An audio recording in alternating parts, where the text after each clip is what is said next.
The slap echoed through the marble dining room like a gunshot. Zoraya's cheek burned. Her diamond earring flew across the table, skittering between the wine glasses. 20 pairs of eyes stared at her. Some shocked, most satisfied. Han Seon-young stood over her, her perfectly manicured hand still raised. Her face twisted with generations of entitlement and prejudice. "You dare speak to me that way?" she hissed in Korean, then switched to English. "You forget your place, girl. Girl. Not daughter-in-law. Not Zoraya. Girl." Zoraya didn't touch her face, didn't cry, didn't move. She looked at her husband, Han Jun-seo, the man who'd whispered he loved her just that morning. He sat frozen, chopsticks halfway to his mouth, eyes on his plate. He said nothing. His brother Min-jae smirked. His sister looked away. His father Dae-sung poured himself more soju. And in that crystallized moment of silence, Zoraya made a decision that would burn their world to ash. She stood slowly, smoothed her hanbok-inspired dress, and picked up her earring. "Excuse me," she said quietly in perfect Korean. "I need some air." She walked out of that dining room with her head high and her heart ice cold. They had no idea what they'd just done. Zoraya's name was Zoraya Cole, and 3 years ago, she married into the most powerful chaebol family in Seoul. Everyone thought she was arm candy. The beautiful Afro-Korean woman Jun-seo brought home like an exotic curiosity to prove how modern and international he was. They tolerated her. Barely. What they don't know, what no one knows except her lawyer, is that Zoraya owns the empire they think belongs to them. Every one they spend flows through her offshore accounts. Every property they claim is held in her shell companies. Every deal, every investment, every business venture is financed by the billion-dollar network she built from nothing before she ever met Han Jun-seo. Zoraya was 23 when she created Cole Enterprises, a genius with numbers, cryptocurrency, and international finance law. By 25, she'd laundered more money than most criminal enterprises see in a decade. But she did it clean, invisible, untouchable. Her father was African-American military, stationed in Seoul where he met her Korean mother. They raised her between two worlds, belonging fully to neither. She learned early that being mixed meant being invisible in certain spaces, hypervisible in others. She learned to use both to her advantage. When she met Jun-seo at a business conference in Singapore, he was charming, handsome. He made her laugh. He didn't treat her like a puzzle to solve or a statement to make. At first.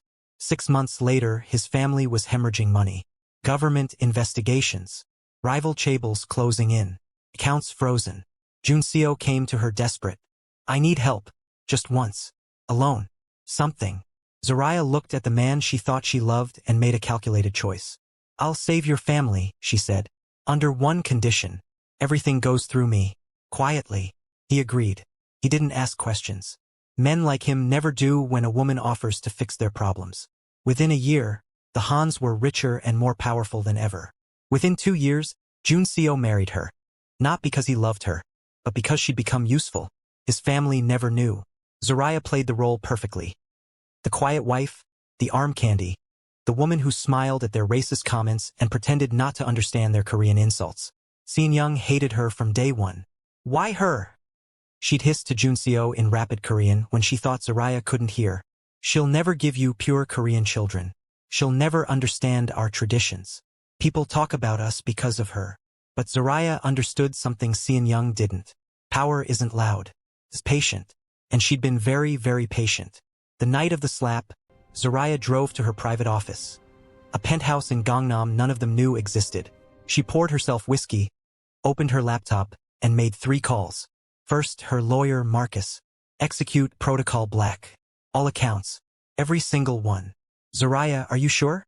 There's no going back from this." "I've never been more sure of anything." Second, her hacker, G1. A brilliant Korean woman Zoraya had pulled out of legal trouble 2 years ago. "I need the family's communications. All of it. Emails, texts, KakaoTalk messages, recordings. Everything." "How deep?"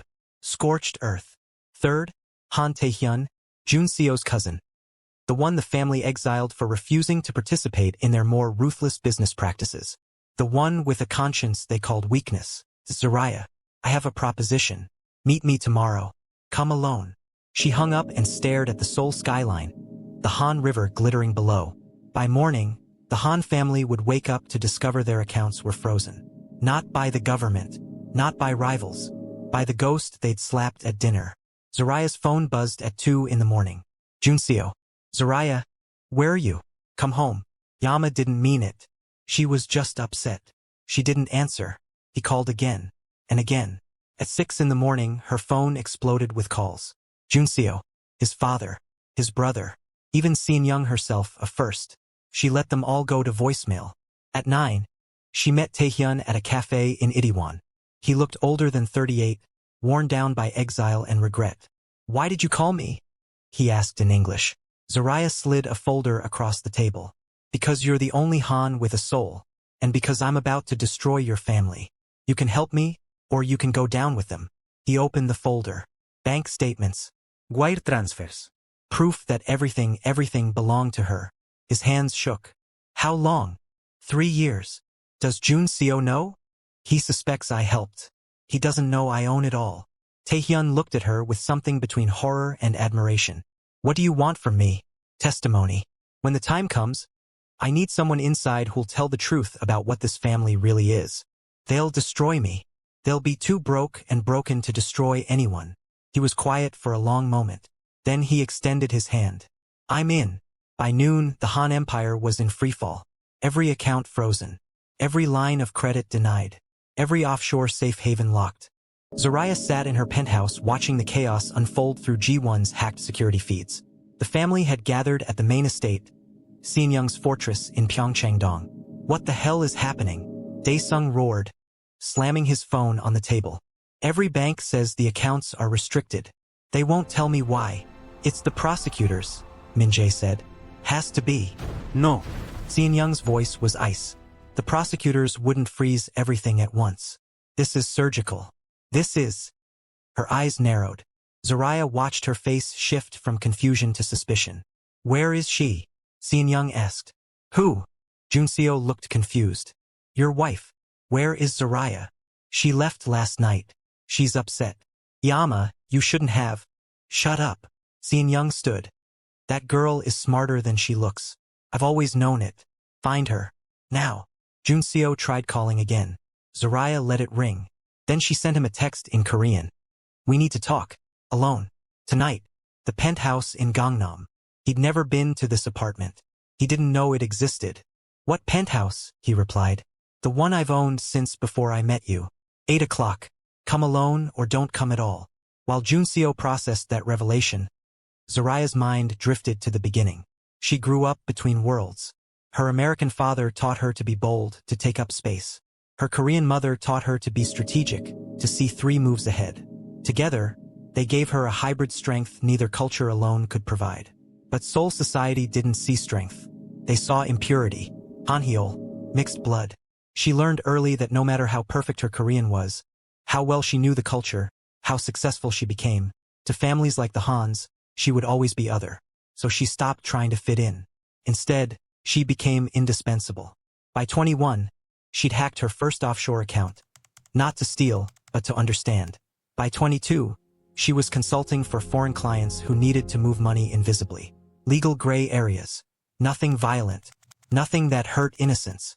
By 23, she had $10 million and a network that could wash money cleaner than any bank. Then she met Junseo at that conference. He was beautiful, attentive. He asked about her work in international finance consulting in English, seeming impressed, not threatened by her intelligence. She should have known better. Men like Junseo aren't impressed. They're calculating. 6 months into their relationship, he started asking questions. Do you think you could help with a business problem? Just advice. Nothing illegal. Red flag. She ignored it. My family's having cash flow issues. Temporary. But if someone could facilitate some transfers. Bigger red flag. She ignored that too, because she thought she loved him. The night he proposed, on a yacht on the Han River, he finally told her the truth about his family. The corruption. The political connections bought with dirty money. The rivals crushed through blackmail and violence. I want out, he said, holding her hands. I want to go legitimate, but I need to secure my family first. One last big restructuring. Then we disappear together. You and me. Clean. She believed him. She restructured their entire financial network. Created untraceable shell companies in Singapore, Hong Kong, the Cayman Islands. Moved their dirty money into legitimate investments. made them richer than they'd ever been. And Junseo never left, never went legitimate. He got more powerful. By the time Zariah realized she'd been used, they were married. She was trapped in a family that saw her as furniture. Decorative, temporary, foreign. Sean Young made sure she knew it. "You think you're special?" she told Zariah once, after too much wine at a holiday gathering, speaking in Korean. "Junseo will tire of you, just like he tired of the Chinese girl before you. You're a phase, an experiment. You'll never be truly family." Zariah smiled sweetly and responded in flawless Korean. "At least I'm the phase keeping your son out of prison." Sean Young's eyes flashed. She didn't know what Zariah meant, but she knew Zariah wasn't as stupid as they wanted her to be. That's when Zariah started planning. Not revenge. Not yet. Just insurance. She made sure every account, every property, every deal was registered in her name or her company's name, buried under layers of legal protection they'd never think to question. Because the one thing powerful men never do is check the fine print when a woman offers to help. At 8 o'clock, Junseo knocked on Zariah's penthouse door. He looked exhausted, terrified. "Zariah, what the hell is going on?" "The accounts." "Come in," she said calmly in English. He stepped inside, taking in the luxury apartment he'd never seen. Floor-to-ceiling windows overlooking Namsan Tower. Modern art on the walls. A life he knew nothing about. "How long have you had this place?" he asked. "Since before I met you." He turned. "What?" She poured 2 glasses of whiskey, handed him one. "Sit down, Junseo. We have a lot to discuss." He sat. She remained standing. "Do you remember?" she said slowly in Korean. "When you came to me 3 years ago? Desperate. Broke. Begging for help. I remember." "Zariah, I'm grateful." "Do you remember what you promised me?" He hesitated. "That we'd go legitimate. That. You lied." Silence. "You used me," she continued, switching to English. "You married me to keep me close, to keep me quiet, to keep me useful. Your family treats me like garbage, and you let them. You watched your mother slap me, and you said nothing. I was going to." "Junseo," her voice cut like glass. "Do you know who owns the accounts that were frozen today?" His face went pale. "Do you know who owns the properties? The businesses? The investments?" "Zariah," she smiled. It wasn't kind. "Ido." "Every single asset your family thinks they own is mine. It's always been mine. You've been living on my money, building power with my network. For 3 years you've been my puppets, and I've been pulling the strings." He stood, whiskey spilling. "That's not possible." She pulled out a folder, dropped it on the table. "Read it." His hands shook as he opened it. Page after page of documents. "Proof. You can't." "Actually," a voice said from the doorway in Korean, "she can." Junseo spun around. Taehyun stepped into the room, holding a recording device. "Cousin," Taehyun said coldly, "we need to talk about what you and the family have been doing. And Zariah's lawyer is very interested in your answers." Junseo's face went from shock to rage. "You traitor." "No," Zariah said. "He's a man with a conscience. Unlike you." Junseo lunged at Taehyun. Taehyun didn't move. Zariah stepped between them. "Touch him," she said quietly, "and I release every piece of evidence I have to the prosecutors. Tonight, your family will be in custody by morning." Junseo froze. She'd never used that tone with him before. Cold. Absolute. The voice of someone who held all the cards and knew it. "Sit down," she said in Korean. He sat. Taehyun leaned against the wall, arms crossed. "You should listen to her, Junseo. She's the only thing standing between your family and prison. What do you want?" Junseo's voice cracked. The powerful chaebol air was gone. In his place sat a terrified man. "I want," Zariah said, sitting across from him, "for you to understand something. Your family has built their empire on corruption, intimidation, and the belief that they're untouchable. But empires fall, and yours is crumbling as we speak. We can fix this," he said desperately. "Whatever you want. Money, property, an apology from Miyama." She laughed. Actually laughed. "You think this is about an apology? Junseo, your mother slapped me and you did nothing. But that's not why I'm doing this. The slap was just the moment I stopped pretending." "Pretending what?" "That I loved you. That I ever loved you." The words hit him like bullets. "You don't mean that," he whispered. "Ido." I loved the man I thought you were. The one who wanted to go legitimate. The one who said he wanted a different life. But that man never existed. You're exactly like your family. You just hide it better. Tears ran down his face. She felt nothing. Here's what's going to happen, she continued. You're going to go back to your family and tell them the truth. Tell them I own everything. Tell them I've been documenting their crimes for 3 years. Tell them I have enough evidence to bury them all. They'll kill you, he said hoarsely. They'll try, but I'm smarter than them. I've already moved the evidence to 3 different secure locations. If anything happens to me, it automatically goes to the prosecutors, the media, and every rival family in Seoul. Taehyun spoke up. We've also arranged protection. Zaraya's not alone in this. Junseo looked between them, broken. What do you want from us? I want, she said, for Dae-sung to step down, for the family to exit all criminal business entirely. You have 6 months to go legitimate, real estate, tech, entertainment, whatever you want. But the corruption stops. The blackmail stops. All of it. That's impossible. Then you go to prison. And if we do what you ask? His voice was barely audible. Then I'll release enough assets for you to survive. You'll still be wealthy, just not untouchable. You'll be ordinary, legal, boring. He stared at the floor. My father will never agree. Then he'll die in prison. Silence stretched between them. Finally, Junseo looked up. And us? Our marriage. Over, she said simply. Divorce papers will be filed tomorrow. You'll sign them quietly, take your settlement, and never contact me again. Zaraya, please. Get out. The command was sharp enough to make him flinch. He stood slowly, looking at her like he'd never seen her before. Maybe he hadn't. I did love you, he said at the door in Korean. For what it's worth.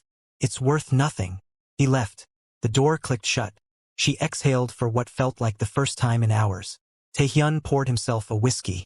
You okay? I'm perfect, she said. And she meant it. The Han estate was in chaos. Through Ji-won's feeds, Zaraya watched Junseo tell his family everything.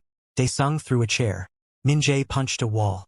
Seon-young sat frozen, her face a mask of fury and disbelief. That girl? She hissed in Korean. That Han Hyeol owns us? She's not just anything, Iyama, Junseo said quietly. She never was. We'll destroy her, Min-jae declared. Simple. We find her, we end this. You can't, Junseo said. She's protected. And if anything happens to her, everything goes public. We're done. Prison for everyone. So what do we do? Junseo told them Zaraya's terms. The room exploded again. She's blackmailing us, Min-jae shouted. No, Junseo said. She's giving us a choice. Prison or survival. I won't be dictated to buy some, Seon-young started. Somewhat, Yama? Junseo's voice was steel. Say it. Say what you really think. She went silent. This is your fault, she finally said. You brought her into this family. No, Junseo said, standing. This is our fault. All of us. We treated her like garbage. We used her. We underestimated her. And now we're paying the price. Zaraya almost felt sorry for him. Almost. 3 days later, Dae-sung requested a meeting. Neutral ground. A private room at a traditional restaurant in Bukshin Hanok village that Zaraya chose. Taehyun and Ji-won accompanied her. Armed security she'd hired waited outside. Dae-sung entered with Junseo and Min-jae. No Seon-young, interesting. They sat on floor cushions around a low table. Ms. Cole, Dae-sung said in English, using her maiden name deliberately. Let's talk business. I'm listening. Your terms are harsh, but not unreasonable. We're willing to negotiate. There's nothing to negotiate. Accept or face the consequences. Min-jae leaned forward. You think you're so smart, but you're one person. We're a family, a network. You can't fight that alone. Zaraya smiled. I'm not alone. She pulled out her phone and played a video. On screen, every rival chaebol in Seoul, Busan, and Incheon. Each one had received a personal message from her offering them information on the Hans in exchange for protection. They'd all accepted. Min-jae went pale. You see, she said in Korean. I didn't just take your money. I took your leverage, your secrets, your connections. I've spent 3 years building my own network. And unlike yours, mine is loyal. Dae-sung's jaw clenched. What do you want? I already told you. Go legitimate. 6 months. Or I press send on this phone and your empire becomes a war zone. He stared at her for a long moment. Then he extended his hand. You win, he said quietly in Korean. She didn't shake it. This isn't about winning, she said. This is about justice. Sign the agreements my lawyer prepared. Dissolve the criminal operations. And maybe you'll survive what comes next. That's when Seon-young walked in. Seon-young entered that private room like a queen surveying her kingdom. Except her kingdom was crumbling, and she knew it. So, she said in Korean, sitting without invitation. The Hanheol has teeth. Mrs. Han, Zariah said calmly in perfect Korean. I didn't realize you were joining us. Where else would I be? She smiled cold, sharp. You're dismantling my family. I wanted to see the woman who thinks she can destroy us. I'm not destroying you. I'm offering you survival. Survival. She spat the word. You took everything we built. Everything my husband and his father built. Generations of power. And you want me to be grateful for survival. I want you, Zariah said, leaning forward, to understand what you did wrong. Wrong. She laughed. I protected my family. I refused to let some outsider. You slapped me, Zariah interrupted quietly. In front of everyone. You humiliated me. And not one person in your family defended me. Not even your son, who promised to love and protect me. Seon-young's face hardened. You deserved. I deserved respect. I saved your family. I made you richer than you'd ever been. And you treated me like garbage because I'm not pure Korean. Because my father is black. Because you could never see past what I look like to see what I'm worth. Silence. Say it. Zariah continued in Korean. Tell me the truth. You never saw me as family. You saw me as a stain. Something temporary. Something less. Seon-young's hands shook. For the first time, Zariah saw fear in her eyes. What do you want from me? She whispered. Nothing, Zariah said. This isn't about what you can give me anymore. This is about consequence. You spent 3 years making me feel small. Worthless. Other. Now you get to feel what I felt. She stood. Gentlemen, the contracts are on the table. You have 48 hours to sign them. After that, everything goes public. Wait, Junseo said, standing. Zariah, please. There has to be another way. She looked at him, really looked at him. The man she thought she'd loved. The man who'd stayed silent when she needed him most. There is no other way, she said. You made your choice when you said nothing. When you let your family treat me like I was nothing. This is the consequence of that choice. She walked toward the door. I never meant to hurt you, Junseo called after her in Korean. She stopped, turned. That's the problem, Junseo. You never meant to do anything. You're passive. Weak. You wanted the power but not the responsibility. The respect but not the accountability. You wanted me to save you without ever having to stand up for me. Tears streamed down his face. Goodbye, she said in English, and she walked out of that room for the last time. The Hans signed the contracts. 36 hours later, Dae-sung held a press conference announcing the family was restructuring their business interests, closing certain legacy operations, going legitimate. The Korean business community buzzed with speculation. Rival families circled like sharks, but they didn't attack. Zariah's deals with them held. Junseo filed for divorce quietly, took his settlement, a generous one, relatively speaking, bought an apartment in Vancouver, started teaching business at a university there. She heard he was seeing a therapist. Good for him. Min-jae tried to start his own operation. Lasted 6 months before the prosecutors arrested him on charges Zariah had anonymously provided. He's serving 12 years. Dae-sung died of a heart attack 8 months after signing the contracts. The stress, doctors said. Zariah sent flowers to the funeral with a note in Korean. May he find peace. Taehyun became her business partner. They converted the cleaned money into legitimate ventures, tech startups, K-beauty brands, entertainment companies. He'd always wanted to build something clean. Now he could. Ji-won became her head of security and tech operations. Turns out she's brilliant at more than just hacking. And Seon-young? 2 years after that dinner where she slapped Zariah, Zariah visited Seon-young. She was living in a modest apartment in Gangbuk. The Pyeongchang-dong estate had been sold to cover debts. Her designer hanbok collection gone. Her jewelry sold. She answered the door looking a decade older. What do you want? She asked tiredly in Korean. To talk, Zariah said in the same language. May I come in? She stepped aside. The apartment was clean but sparse. Pictures of her grandchildren on the walls. A small kitchen. Nothing like the luxury she'd known. They sat in her small living room with tea Seon-young prepared with shaking hands. "Why are you here?" she asked. "To gloat."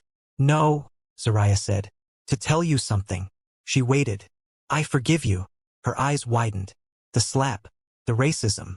The cruelty. I forgive all of it." "I don't understand," she whispered. "I spent 2 years being angry, building revenge, destroying what you built. And it was satisfying. For a while. But I realized something. Holding on to anger was giving you power over me. Still." Zariah leaned forward. "So I'm letting it go. Not because you deserve forgiveness. But because I deserve peace." Tears ran down Seon-young's weathered face. "I was wrong," she said hoarsely in Korean. "About you. About everything. You were stronger than all of us.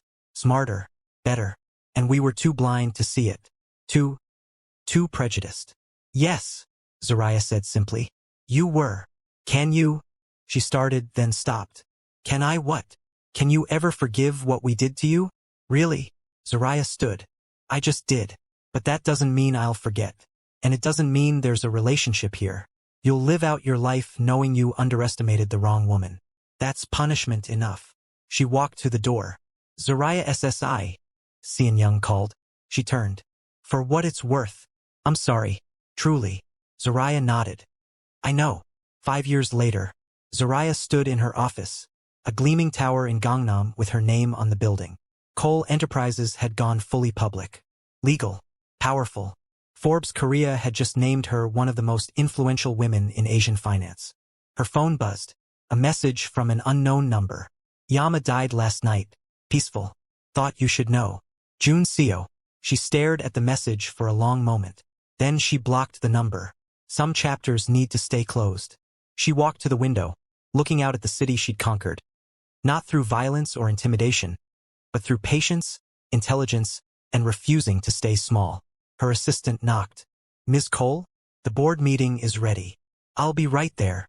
As she gathered her files, she caught her reflection in the glass. The woman looking back at her was powerful. Free. Unbreakable. Not because she'd destroyed the Hans, but because she'd built something better than revenge. She'd built a legacy. And that's when her phone rang. Unknown number. She almost didn't answer, but something made her pick up. "Ms. Cole," a man's voice in English. Official. "This is Prosecutor Kim from the Seoul Central District Prosecutor's Office. We've been investigating your former in-laws for years. We know what you did. How you documented everything. How you orchestrated their downfall." Her heart stopped. "We also know," he continued, "that you did it cleaner than we ever could have. The evidence you provided, anonymously we assume, helped us close 23 cases. Corruption networks shut down. Victims protected." She said nothing. "So here's the thing," he said. "We're not calling to arrest you. We're calling to offer you a consulting position. Helping us understand financial crimes from the inside. Interested?" Zariah smiled. "Send me the contract, Prosecutor Kim. Let's talk. Because here's what nobody understood about her. Not Jun Seo, not his family, not even herself until that moment. She was never just playing defense. She was always building something bigger. And the Hans were just the beginning." 3 years after that prosecutor's call, Zariah testified before the National Assembly about financial crimes and corporate corruption. The testimony led to new legislation that protected victims and closed legal loopholes powerful families had exploited for decades. She used her fortune to fund scholarships for mixed-race Korean youth and programs supporting multicultural families, built a foundation that helps victims of corporate exploitation rebuild their lives. And sometimes, late at night in her Gangnam office, she thinks about that dining room where Seon-young slapped her. How in that moment, they thought they'd broken her. They had no idea they'd awakened the woman who would change everything. Zariah Cole learned early that being Afro-Korean meant navigating 2 worlds that didn't always accept her. But she also learned that existing between worlds gave her a perspective neither world alone could provide. She saw what others missed. She understood what others dismissed. And when they finally pushed her too far, she used that understanding to dismantle an empire. Not with violence, not with vengeance, but with patience, intelligence, and the absolute refusal to remain invisible. Because the devil doesn't always wear Prada. Sometimes, she wears both hanbok and haute couture. Sometimes, She speaks in 3 languages. Sometimes she's the woman they underestimated. And she always gets the last word.